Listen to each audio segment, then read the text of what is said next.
that should also be a strong signal to our investors. We believe in our strategy. We believe in the future potential of this company. Mercedes, BMW und Audi verschwanden plötzlich vom amerikanischen Markt, obwohl sie 3 der dominantesten Marken in der weltweiten Automobilgeschichte waren. Keine Pressekonferenz, keine Warnung. Einfach ein kalter, berechnender Rückzug, der durch eine einzige Politik ausgelöst wurde. Und als die Nachricht bekannt wurde, war es nicht nur der Luxus, der verschwand. Es ging um Investitionen in Milliardenhöhe, Zehntausende von Arbeitsplätzen und ein Jahrhundert an Status, der sich wie Rauch auflöste. Was ist also passiert? Ging es bei diesem Vorfall um Zölle oder um etwas tiefergehendes? Verblasst der Luxus oder entwickelt er sich einfach weiter? Was passiert, wenn die vertrauenswürdigsten Unternehmen der Welt uns nicht mehr vertrauen? Das Ergebnis ist die Geschichte, mit der niemand gerechnet hat. Und die Enträtselung, auf die niemand vorbereitet ist. Lesen Sie bis zum Ende. Denn das letzte Kapitel erklärt nicht nur, was passiert ist. Davor kommentieren Sie eine 1, wenn Sie den Kampf der deutschen Autohersteller unterstützen. Oder eine 0, wenn Sie auf der Seite der amerikanischen Autoindustrie stehen. Schauen wir uns nun an, was Washington und Detroit gerade erschüttert hat. Auswirkungen von Trumps Zöllen auf die globale Autoindustrie. Trumps Zölle haben alles zerstört. Über die Ursache der Explosion herrschte keine Unklarheit. 4 Wochen zuvor wurde der globale Automobilsektor durch 12 Worte von Präsident Donald John Trump erschüttert, der gerade seine 2. Amtszeit angetreten hatte. Wenn du es nicht hier herstellst, dann verkaufe es auch nicht hier, lautete die Botschaft, die spät in der Nacht auf Truth Social getippt wurde. Eine Durchführungsverordnung verhängte eine 200-prozentige Steuer auf alle im Ausland hergestellten Autos und Autoteile, die dem kurzen und unglaublich treffenden digitalen Satz folgte. Ohne jegliche Diskussion, Warnung oder Pressekonferenz wurde mit der Durchführungsverordnung stillschweigend eine harte Politik eingeführt. Die Regierung bezeichnete diese Maßnahme als Wiederherstellung der wirtschaftlichen Souveränität. Sie wurde von der Weltöffentlichkeit als Wirtschaftskrieg angesehen. Der Zoll wurde willkürlich angewandt. Die deutschen Hersteller mit ihren eng verknüpften weltweiten Liefernetzen und exportlastigen Geschäftsmodellen waren besonders stark betroffen, unabhängig davon, ob es sich bei dem Auto um einen Luxus-SUV oder einen Kleinwagen handelt und ob es in Seoul oder Stuttgart gebaut wurde. Trump hatte ein klares Ziel: entweder die Produktion in die Vereinigten Staaten zurückzubringen oder die ausländische Konkurrenz vom Markt zu nehmen. Der Plan basierte auf einem bekannten Versprechen aus seiner ersten Amtszeit, die Industrie in die USA zurückzuholen. Dieses Mal war der Ansatz jedoch nicht symbolisch. Es war schädlich. Jedes Unternehmen, das international tätig ist, sah sich durch die Zölle einem sofortigen Anstieg der Produktionskosten gegenüber. Es war ein Todesurteil für Unternehmen wie Mercedes, BMW und Audi, die seit langem in US-Betriebe investiert hatten, aber weiterhin von europäischen und asiatischen Komponenten abhängig waren. Einige Trump-Fans begrüßten die Maßnahme als patriotische Geste, während andere von ihrem abrupten Ausmaß und ihrer Geschwindigkeit überrascht waren. Sowohl konservative als auch liberale Ökonomen warnten vor Kollateralschäden. Auf einer Wahlkampfveranstaltung blieb der Präsident jedoch trotzig und sagte: „Wir waren zu lange zu nett. Wir nehmen jetzt eine selbstbewusstere Haltung ein." Die deutschen Autohersteller kamen nicht unvorbereitet davon. Es war einfach zu viel für sie zu ertragen. Der Grund für die Ohnmacht von Audi, BMW und Mercedes ist unklar. Während des Rückzugs gab es keine Ausbrüche. Es ging um Mathematik. Außerdem waren die Zahlen ehrlich. Die deutschen Autohersteller hatten in den USA jahrzehntelang ein lukratives Ökosystem aufgebaut, in dem sie importierte Teile mit lokaler Montage kombinierten. Der Hauptsitz von Mercedes-Benz befand sich in Tuscaloosa, Alabama. BMW unterhielt in Spartanburg, South Carolina, das größte Werk der Welt. Obwohl Audi weniger Autos in den USA produzierte, wurden jedes Jahr Hunderttausende von ihnen in US-Häfen umgeschlagen. Allerdings wurden nicht alle diese Automobile in den Vereinigten Staaten hergestellt. Deutschland lieferte das Motorsteuergerät, während Alabama möglicherweise das Fahrgestell montierte. Slowakische Digitalanzeigen. Die südkoreanischen Batteriesysteme. Vor der Einführung der Trump-Zölle waren die südkoreanischen Batteriesysteme ein Wunderwerk der internationalen Präzision. Sogar in den Vereinigten Staaten gebaute Autos hatten plötzlich Komponentenkosten, die aufgrund einer 200-prozentigen Steuer auf importierte Komponenten unerschwinglich waren. Nach Angaben von Mercedes kostet allein der SUV der GLS-Klasse aufgrund der Zölle jetzt rund $15.000 mehr pro Einheit. Über Nacht verloren die Plug-in-Hybride von BMW, die bereits unter Magendruck standen, ihre Rentabilität. Die Premium-Automobile, die Audi auf den Markt gebracht hat, wurden zum Gift für die Verkaufsräume. Die Modelle wurden von den Unternehmen auf alle möglichen finanziellen Szenarien angewandt. Preiserhöhungen, Umstrukturierung der Zulieferer und Austausch von Komponenten. Keines davon war jedoch erfolgreich. Entweder würden die Firmen bei jedem Verkauf Geld verlieren, oder die Autos würden so teuer werden, dass sie niemand mehr kaufen würde. Die Ergebnisse der internen Vorstandssitzungen waren einhellig. Mercedes bezeichnete dies als unhaltbar. BMW stufte sie als strategisch inkompatibel ein. Audi bezeichnete den Vorfall als aussterbend. Die von Washington errichtete Zollmauer war zu groß, um selbst mit staatlichen Subventionen ausgeglichen zu werden. Es handelte sich nicht um einen Fall von Widerstand gegen den Wandel. Der Überfall war industriell. Außerdem war die einzige Alternative, die den deutschen Automobilherstellern zur Verfügung stand, die Kernkraft. Vollständiger Rückzug. Und die eigentliche Tragödie, die Amerikaner sind abgereist. Die Abendnachrichten berichten nicht über solche Geschichten. Wir sorgen jedoch dafür, dass sie zuerst erreichen. Lassen Sie uns wissen, wie das bei Ihnen vor sich geht, indem Sie einen Kommentar hinterlassen und uns gleich abonnieren. Die Amerikaner haben uns verraten. Auswirkungen der deutschen Abwanderung auf den Handel und die Wirtschaft. Die Händler flohen um ihr Leben. Die Folgen schlugen im ganzen Land wie eine Bombe in Zeitlupe ein. Die Mercedes-Benz-Händler in Los Angeles, Miami und Houston, einst Bastionen des Luxus und des Kundendienstes, wurden nicht vorgewarnt. Noch bevor interne Händlernotizen verschickt werden konnten, verbreitete sich die Nachricht in den sozialen Medien. Ein Einkäufer in Denver zeigte die Schlagzeile auf seinem Telefon einem Händlermanager, der gerade eine Lieferung von GLC-Fahrzeugen entgegennahm. Bis zum Mittag stauten sich die Verkaufsschlangen nicht durch Fragen, sondern durch Angst.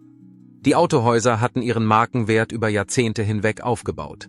Millionen wurden für Initiativen zur Verbesserung des Kundenerlebnisses, Mitarbeiterschulungen und die Modernisierung von Ausstellungsräumen ausgegeben, die speziell für die deutschen Unternehmen konzipiert waren. Die Franchise-Nehmer wurden überrumpelt, obwohl viele von ihnen langfristige Verträge mit den Herstellern hatten. Ihre Firmen waren im Grunde genommen in einem Trott gefangen. Es fehlte an Marketingkanälen, an Unterstützung durch die Fabrik oder an frischem Inventar. Die Standmodelle wurden zu Museumsstücken umfunktioniert. Fragen zu Garantieleistungen häuften sich. Die Verbraucher wollten wissen, ob Finanzierungsvereinbarungen ungültig waren, ob Ersatzteile noch erhältlich waren und ob sie ihr Auto zurückgeben sollten, bevor es zu spät war. Plötzlich befanden sich die Serviceabteilungen, wahrscheinlich die Grundlage der meisten Autohäuser, in einem Zustand der Unsicherheit. Selbst grundlegende Wartungsarbeiten wurden ohne Zugang zu zugelassenen Ersatzteilen, Firmware-Patches oder aktualisierten Diagnosetools schwierig. Am meisten beunruhigt waren die Besitzer neuerer Modelle, die eine Zukunft sahen, in der ein defekter Sensor zu wochenlangen Verspätungen oder völliger Inkompatibilität führen würde. Innerhalb von 48 Stunden entließen mehrere Autohäuser ihre Mitarbeiter. Andere, die mit der Ungewissheit nicht zurechtkamen, schlossen innerhalb weniger Wochen ganz. Es war jedoch mehr als nur ein Geschäft. Es war Verrat. Die Besitzer der Autohäuser waren treue Mitarbeiter, die dabei halfen, die deutschen Marken auf Märkten von Milwaukee bis Manhattan zu etablieren. Sie wurden nun im Stich gelassen und zerbröckelten unter dem Gewicht von Entscheidungen, die weit weg getroffen wurden. Unter dem Vorwand des Vertragsbruchs zogen einige Händlergruppen rechtliche Schritte in Erwägung. Andere machten ihrem Ärger in den lokalen Medien Luft, beschuldigten die Regierung der wirtschaftlichen Sabotage und bezeichneten die Autohersteller als feige. Die Auswirkungen waren in den Gemeinden, in denen diese Autohäuser als wichtige wirtschaftliche Zentren fungierten, deutlich schlimmer. Kleine Unternehmen, die sich auf das Prestigegeschäft konzentrierten, wie Kreditvermittlungsagenturen, Reifenwerkstätten, Autowaschanlagen und Autopflegeunternehmen, blieben auf der Strecke. Der Schaden war nicht nur kommerziell, sondern auch persönlich sehr groß. Dies war der Zusammenbruch eines lokalen wirtschaftlichen Ökosystems, der Zerfall eines jahrzehntelangen Gefüges. Was ist mit der Wall Street? Sie haben es vorausgesehen. Wer hat als erster von der Schockwelle an der Wall Street profitiert? Ein diskreter Ausverkauf hatte bereits begonnen, bevor die Nachrichtenagenturen ihre Pressemitteilungen verschickten. Die Händler alarmiert wurden und die Mitarbeiter in Notfallrathäuser geführt wurden. Insider in der Wall Street, die über genügend Verbindungen verfügten, um seismische Veränderungen zu erkennen, bevor sie offensichtlich wurden, begannen zu handeln. Die Aktien der Daimler AG, der BMW Group und der Volkswagen AG begannen eine leichte Volatilität zu zeigen. Der Betrag war nicht signifikant genug, um Sirenen auszulösen. Aber er war signifikant genug, um die Aufmerksamkeit derjenigen zu erregen, die genau hinschauen. Der Markt hatte sich bereits weitgehend angepasst, als die Öffentlichkeit von der deutschen Abwanderung erfuhr. Die Händler, die sich frühzeitig gegen ausländische Autohersteller abgesichert hatten, verdienten Millionen. In den Tagen vor der Ankündigung hatten die Analysten der Investmentbanken die Aktien deutscher Automobilhersteller unter Berufung auf zweideutige geopolitische Bedenken subtil herabgesetzt, da die Anleger vermuteten, dass das Fehlen der europäischen Luxustitanen zu einer einmaligen Chance auf Wettbewerbsvorteile führen könnte.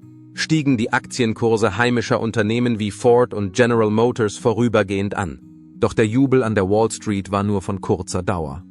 Was wie ein Boom aussah, wurde bald zur Sorge. Die Anleger waren beunruhigt über die weiteren Auswirkungen einer Eskalation des Handelskriegs. Die Aktien der Zulieferer fielen, insbesondere derjenigen, die grenzüberschreitende Dienstleistungen für viele Hersteller erbringen. Der Marktwert von Häfen, Logistikunternehmen und Herstellern von Spezialkomponenten ging zweistellig zurück. In Erwartung einer größeren Katastrophe begannen Hedgefonds mit Leerverkäufen amerikanischer Unternehmen, die stark in Europa engagiert sind. Schon Tage vor der offiziellen Ankündigung der Zölle gab es Gerüchte über Insidergeschäfte hinter den Kulissen, bei denen CEOs und einflussreiche Financiers offenbar Vermögenswerte umschichteten. Die Aufsichtsbehörden leiteten im Stillen Untersuchungen ein. Die Durchsetzung der Vorschriften hielt jedoch nicht mit den Nachrichten Schritt. Jemand hatte das Spiel zuvor gespielt. Der Niedergang der Automobilausbildung und der Kampf um Arbeitsplätze. Die Sieger hatten ihre Auszahlungen bereits erhalten. Eine menschliche Tragödie wurde von der Wall Street in einen algorithmischen Vorteil umgewandelt. Weit weg von den Handelsparketten entwickelte sich jedoch eine leisere Katastrophe, die das wirtschaftliche Schicksal einer ganzen Generation gefährdete, während sich die Märkte anpassten. Die Zukunft einer ganzen Generation geriet jedoch durch den Wandel ins Wanken. Der Niedergang der Automobilausbildung. Der Aufschwung des Automobilbaus bildete mehr als 2 Jahrzehnte lang die Grundlage für die Lehrpläne der Universitäten und technischen Hochschulen im Süden. Universitäten haben in enger Zusammenarbeit mit deutschen Automobilherstellern ganze Studiengänge für Antriebstechnik, Mechatronic, hochentwickelte Robotik und Diagnose elektrischer Antriebsstränge entwickelt. Noch bevor sie alt genug waren, um wählen zu gehen, meldeten sich Schüler in South Carolina für Berufsausbildungsprogramme an, die 6-stellige Jobs versprachen. Der Weg war ungehindert. Es gab die Sicherheit einer Beschäftigung. Die Zukunft schien durch nichts beeinträchtigt zu werden. Dies war jedoch nicht der Fall. Fast unmittelbar nach der Schließung von Mercedes, BMW und Audi brach die gesamte Bildungslandschaft zusammen. Eine große Anzahl von Praktika wurde gestrichen. Programme für kooperatives Lernen mit Automobilherstellern verschwanden. Einige Professoren, die aus Deutschland angeworben worden waren, innovative Kurse zu unterrichten, endeten mit veralteten Lehrplänen. Das Geld für Stipendien trocknete aus. Plötzlich merkten die Absolventen von Ingenieurstudiengängen, dass ihre Abschlüsse für Arbeitskräfte gedacht waren, die es gar nicht mehr gab. Die Studenten sahen sich nun mit einer Reihe von düsteren Optionen für ihre einst erträumte Zukunft in der Automobilinnovation konfrontiert. Neuanfang, Umschulung oder Umzug. Viele entschieden sich für keine der Optionen. In South Carolina und Alabama stiegen die Abbrecherquoten bei technischen Studiengängen. Die Einschreibungen in Kurse, die mit der Automobilherstellung zu tun haben, gingen rapide zurück, um Geld zu sparen und sich schnell genug umzuorientieren. Um relevant zu bleiben, begannen einige Community Schools, ihren Schwerpunkt auf erneuerbare Energien oder Luft- und Raumfahrt zu verlagern. Zahlreiche Menschen hatten jedoch bereits Schaden erlitten. Es gab enorme psychologische Kosten. Schüler ganzer Schulklassen, die in Haushalten aufgewachsen waren, die von Mercedes- oder BMW-Einkommen lebten, erfuhren plötzlich, dass dieselben Industrien, für die sie studiert hatten, aus ihrer Gegend verschwinden würden. Die Arbeitsmoral der Mitarbeiter sank rapide. Ausbildungseinrichtungen für Kraftfahrzeuge im Wert von Millionen von Dollar standen leer. Die Schüler, denen eine Zukunft versprochen worden war, die es nicht gab, waren die einzige Gruppe, die die Behörden nicht trösten konnten, als sie verzweifelt den Kurs änderten. Zu diesem Zeitpunkt begannen sich die Arbeiter zu wehren und hörten auf zu warten. Niemand hat den Aufstand der Arbeiter vorausgesehen. Auf der Interstate 20 wurde die erste Barrikade gesehen. Mit ihren Fahrern, die mit Plakaten vor den Sattelschleppern standen, auf denen zu lesen war: Wir haben eure Autos gebaut. Ihr könnt nicht einfach weglaufen, weigerte sich eine Reihe von Lastwagen mit deutschen OEM-Komponenten, weiterzufahren. In der Folge kam es zu Arbeitsniederlegungen in den Lagerhäusern der Zulieferer, an regionalen Verkehrsknotenpunkten und sogar bei externen Logistikunternehmen, die über Nacht ihr Geschäft verloren hatten, zusätzlich zu den Einrichtungen, die bereits geschlossen worden waren. Gewerkschaftsorganisatoren, die in mehreren Südstaaten inaktiv gewesen waren, fanden sich plötzlich im Zentrum einer ungeplanten Rebellion wieder. Die Arbeitnehmer strömten in die provisorischen Organisationsräume, von denen viele noch nie an einer Gewerkschaftsversammlung teilgenommen hatten. Sie wollen Verantwortung von Unternehmen, Staaten und sogar der Bundesregierung und keine besseren Verträge. Die Ladedocks wurden blockiert. Sie fesselten sich an die Türen des Autohauses. Sie besetzten 2 Tage lang ein Lagerhaus eines Zulieferers in Georgia, bevor die Staatspolizei eintraf. Der Aufstand zeichnete sich nicht nur durch seine Intensität, sondern auch durch seinen Verlauf aus.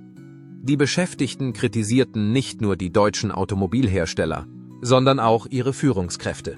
Sie gingen auf die lokalen Gesetzgeber los, die ausländischen Unternehmen Steuererleichterungen gewährt hatten, ohne ihnen einen langfristigen Ausstiegsschutz zu gewähren. Staatliche Vertreter, die jahrzehntelange Zusammenarbeit und Arbeitsplatzsicherheit versprochen hatten, wurden in Frage gestellt. Auch nicht gewerkschaftlich organisierte Angestellte nahmen an den Demonstrationen teil. Neben den Arbeitern in der Produktion waren auch Ingenieure, Marketingmitarbeiter und Autohausmanager beteiligt. Es hatte mit Verrat zu tun, nicht mit Ideologie. Die Vergeltung Deutschlands gegen die US-Zölle. Es ging nicht nur um diese Arbeitsplätze, sondern auch um das Zuhause, das Leben und die Ambitionen von Generationen, die plötzlich weggenommen wurden. Eine solche Arbeiterbewegung hat Amerika seit Jahrzehnten nicht mehr erlebt. Diese Arbeiterbewegung ist wütend, gut organisiert und sehr konzentriert. Er war auch nicht wegzukriegen. Europa plante insgeheim einen Gegenschlag, während die Arbeiter randalierten. Die Welt hört zu, als Deutschland Vergeltung übt. Deutschland reagierte, anstatt sich stillschweigend vom amerikanischen Markt zurückzuziehen. Diplomatisch, politisch und finanziell. Innerhalb von 24 Stunden nach der Ankündigung von Mercedes-Benz, BMW und Audi, ihre Geschäftstätigkeit in den Vereinigten Staaten einzustellen, berief die deutsche Regierung eine Dringlichkeitskonferenz in Berlin ein. Vor der versammelten Presse sagte Bundeskanzlerin Annalena Baerbock, die Aktion sei eine direkte Folge dessen, was sie als Wirtschaftssabotage unter dem Deckmantel des Patriotismus bezeichnete. Die Europäische Union nutzte ihre handelspolitischen Vergeltungsmaßnahmen hinter verschlossenen Türen, reichte einen formellen Protest bei der Welthandelsorganisation ein und kündigte an, dass sie die Rechtmäßigkeit von Trumps einseitigen Zöllen anfechten werde. Die Koordinierung dieser Reaktion war das Besondere. Deutschland hat die volle Unterstützung der Europäischen Union und hat nicht allein gehandelt. Brüsseler Handelsbeauftragte begannen diskret damit, seit langem festgefahrene Abkommen mit anderen großen Volkswirtschaften wie Japan, Indien und Brasilien neu zu verhandeln. Jede Pressemitteilung und jeder Händedruck enthielt eine nicht ganz so subtile Botschaft. Es gab kein Vertrauen mehr in die transatlantische Handelspartnerschaft. Europa hatte sich entschlossen, seinen Schwerpunkt nach Osten und Süden zu verlagern und sich von Washingtons unberechenbarem Wirtschaftsnationalismus zu lösen. Die deutschen Hersteller, die lange Zeit als Symbole der Globalisierung galten, sahen sich nun als Spielfiguren in einem weitaus umfassenderen geopolitischen Schachspiel. Der Tonfall der öffentlichen Äußerungen Berlins war von gerechter Empörung geprägt. Der deutsche Finanzminister warf den Vereinigten Staaten vor, Zölle als Waffe einzusetzen und bezeichnete die Aktion als unbedachte Provokation, die die jahrzehntelange Nachkriegszusammenarbeit gefährdet. In einer Entschließung, in der die Zölle verurteilt und den betroffenen deutschen Unternehmen Unterstützung zugesichert wurde, schloss sich das Europäische Parlament diesen Ansichten an. Die Weltpresse nahm dies zur Kenntnis, denn es war eine Rhetorik des Widerstands und nicht des Rückzugs. In internationalen Leitartikeln wurde die deutsche Reaktion als ein entscheidender Moment dargestellt. der das Ende der amerikanischen Wirtschaftsdominanz und den Beginn eines multipolaren Handelszeitalters signalisierte. Die Botschaft war klar: Europa hatte eine Grenze gezogen. Mit der EU wirtschaftlich hart ins Gericht zu gehen, war gerade teuer geworden. Europa hat jedoch nicht nur verbal zurückgeschlagen. Mit dem nächsten Schritt wurde alles klar. Sie hatten nicht die Absicht, zurückzukehren. Die neue Hauptstadt des Luxus ist China. China öffnete seine Türen, als Amerika sie geschlossen hatte. Wenige Wochen nach dem Rückzug der deutschen Automobilhersteller aus den Vereinigten Staaten trafen sich chinesische Behörden mit Führungskräften der Daimler AG, der BMW Group und von Audi in Shanghai. Es folgte eine Flut von unterzeichneten Memoranden, Werksplänen und Steueranreizen der lokalen Regierung. Der US-Markt wurde nicht einfach von den 3 großen deutschen Unternehmen verdrängt. Sie haben ihn aufgewertet. Zumindest was die politische Stabilität und das Wachstumspotenzial angeht. In der Provinz Guangdong wurden neue Produktionsanlagen angekündigt, mit deren Bau innerhalb von 6 Monaten begonnen werden sollte. Bei diesen Werken handelt es sich nicht nur um Fließbänder, sondern auch um Zentren für Forschung, Softwareentwicklung und regionale Strategie. Die Ankündigung eines Flaggschiff-Designstudios in Chengdu durch BMW symbolisiert eine breitere Verlagerung des Markenauftritts. China war nicht länger nur ein Verkaufsziel. China ist heute das kulturelle und kreative Zentrum der Premium-Automobilindustrie. Der Grund für diese Neuausrichtung war nicht nur eine wirtschaftliche Logik. Es war auch eine emotionale Erschöpfung. Nach Jahren der unberechenbaren US-Politik, Handelskriegen und Zolldrohungen in letzter Minute waren die deutschen Autohersteller müde geworden, sich zu verteidigen. China hingegen bot Beständigkeit. Das politische System des Landes war zwar autoritär, aber seine Industriepolitik war rücksichtslos verlässlich. Für Unternehmen, die 10-Jahres-Prognosen und milliardenschwere Investitionszeiträume benötigen, die wichtiger sind als die ideologische Unbeständigkeit Washingtons, war auch die Verbraucherbasis in China gereift. Das alte Klischee von Käufern, die sich nach auffälligen Statussymbolen sehnen, war überholt. Chinesische Luxuskonsumenten sind heute jünger, technikaffin und an nachhaltiger Mobilität und vernetzten Ökosystemen interessiert. Die deutschen Automobilhersteller haben ihre Angebote entsprechend angepasst.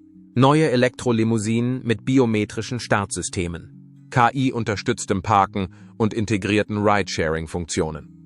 Der stille Gewinner in all dem war Peking.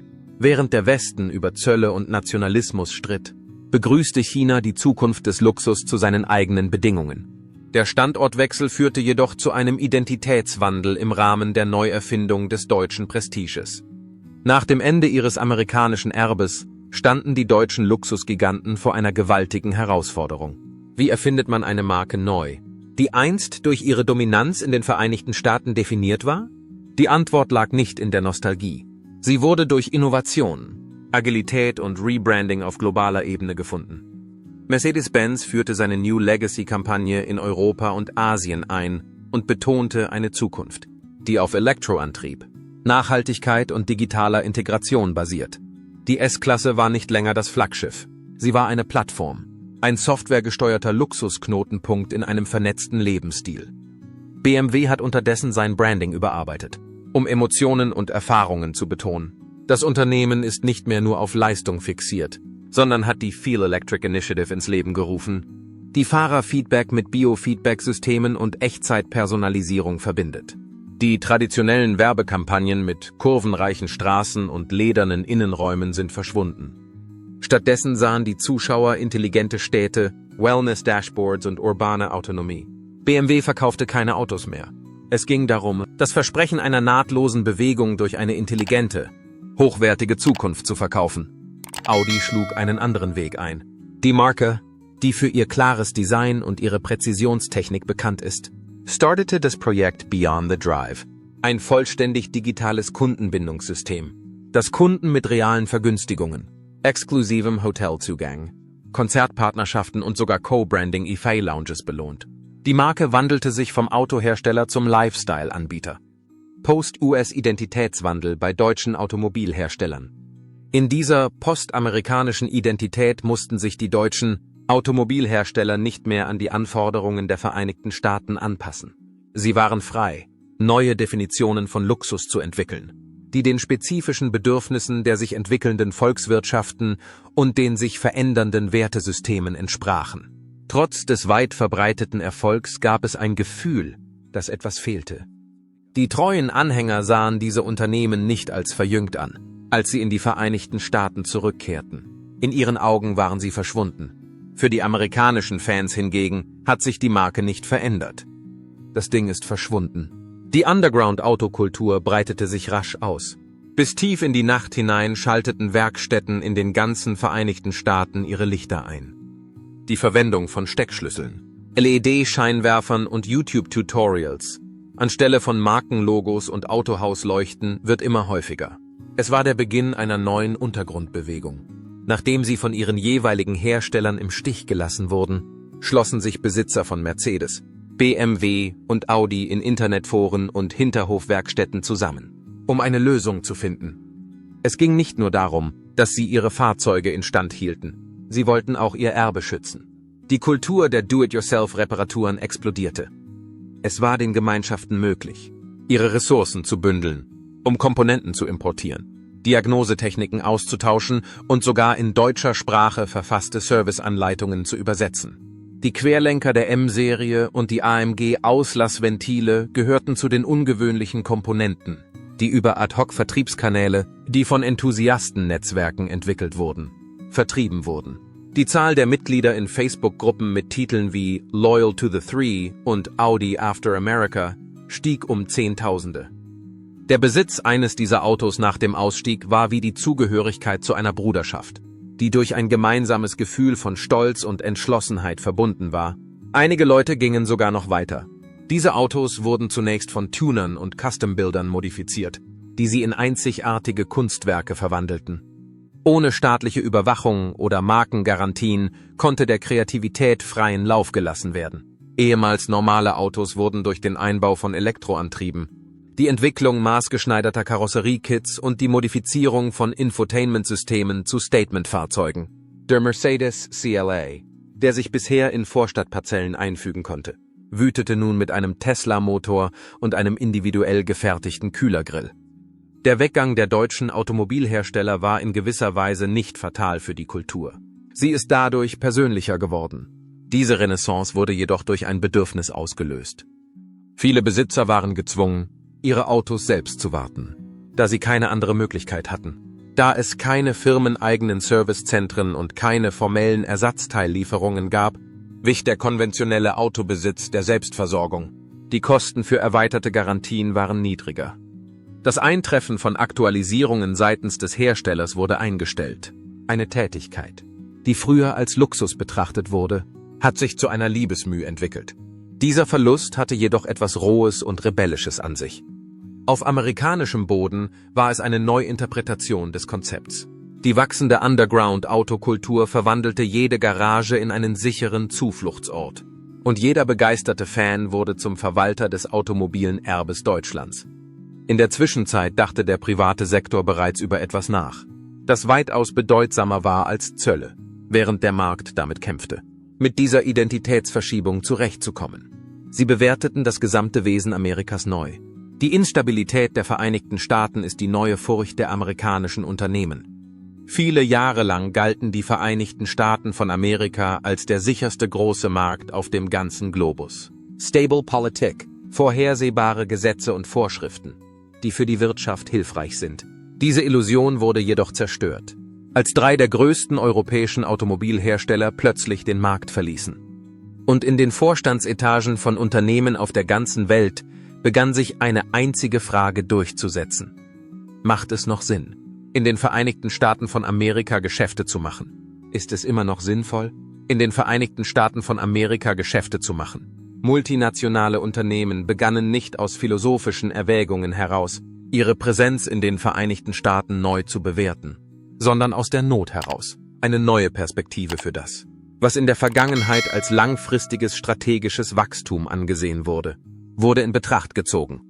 Bedrohung, politische Unbeständigkeit, rasche Änderungen in der Regulierungspolitik und unvorhersehbare Handelshemmnisse waren keine theoretischen Fragen mehr. Sie wurden nun als operative Gefahren betrachtet. Die internen Risikoausschüsse der Fortune 500 Unternehmen begannen mit der Durchführung von Szenario-Stresstests, die aufzeigten, wie ein Tarifereignis, das mit dem in der Pharma-, Technologie- und Luftfahrtindustrie vergleichbar ist, möglicherweise aussehen könnte.